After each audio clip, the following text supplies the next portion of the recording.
Hey guys, welcome back to the channel. In tonight's video, I'm going to break down the podcast of Zion Oil and Gas. It takes a little bit more time to sit down and listen to it. So for those of you who are in a hurry and want to just get straight to the point, I already kind of went and did the homework for you. I broke down what was said, who said it. So let's go ahead and dive right on into it.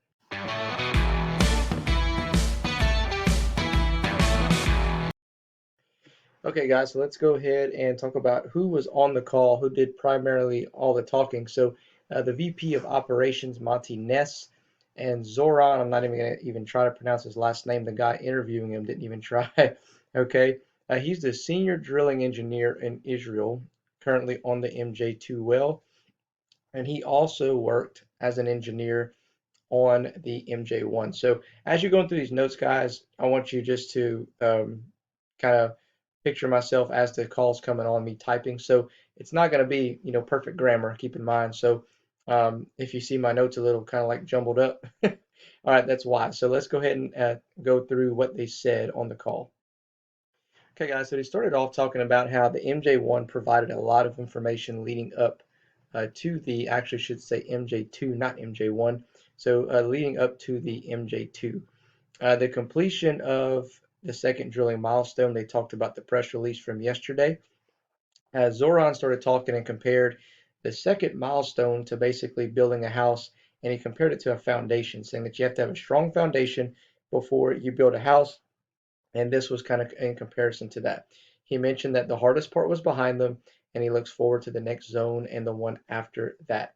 They went on to talk about how this is actually Monty Kness, I believe, that came in and said we're drilling significantly deeper with a bigger borehole than MJ1. They went at a deviated angle, which we'll get more into later, not a straight vertical. And there are several factors that went into that caused them to take a little bit longer than expected. They currently have a 17.5-inch diameter, which is important to support the next drilling sections. The MJ1 got down to a 9-inch diameter, and it was actually harder to control the drill bit, which kind of like the earth control it as opposed to them controlling the bit and going where they want to go with it. Zoran went on to say the biggest difference from the MJ1 to the MJ2 is this is all newer equipment and certified equipment. It's a lot better than last time, he went on to say. He said he looks forward to the next section based on info from geologists, although the last section gives the most target zones for oil and gas. And then he kind of corrected himself. He's like, or potential oil and gas. So I was like, I kind of got excited when he said that. It says everything done has been geared up for these next two sections. Then they went on to explain a little bit about the lateral positioning. Monty Kness came in and said basically the MJ1 was in a certain spot and they slid over only a few meters to drill the MJ2. After their seismic, they determined the most optimal spot, and they didn't want to actually create a whole new drilling pad. So what they did was they determined from the bottom of the hole, roughly 700 is going to be 700 meters from the MJ1. So in order to not have a whole other drilling pad, they just decided to kind of go at an angle, is what it sounds like, a deviated angle. So he said it's not a true horizontal, not a true vertical, sort of at an angle, and so that's why they're doing it that way. That way they didn't have to create a whole other drilling pad to go straight down. He said there's not as many surprises that's come up due to their experience learned from the MJ1, and it says it's also given them a lot of excitement as they enter into their target zones.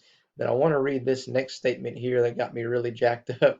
It said, Monty Kness went on to say, it's now the time to fasten your seatbelts, strap yourself in, because it will be an exciting ride up until the finish. I was like, whoa. I rewinded a couple times to listen to it. He sounds extremely confident, guys, in that statement. He said, fasten your seatbelts, strap yourself in, because it will be an exciting ride up until the finish.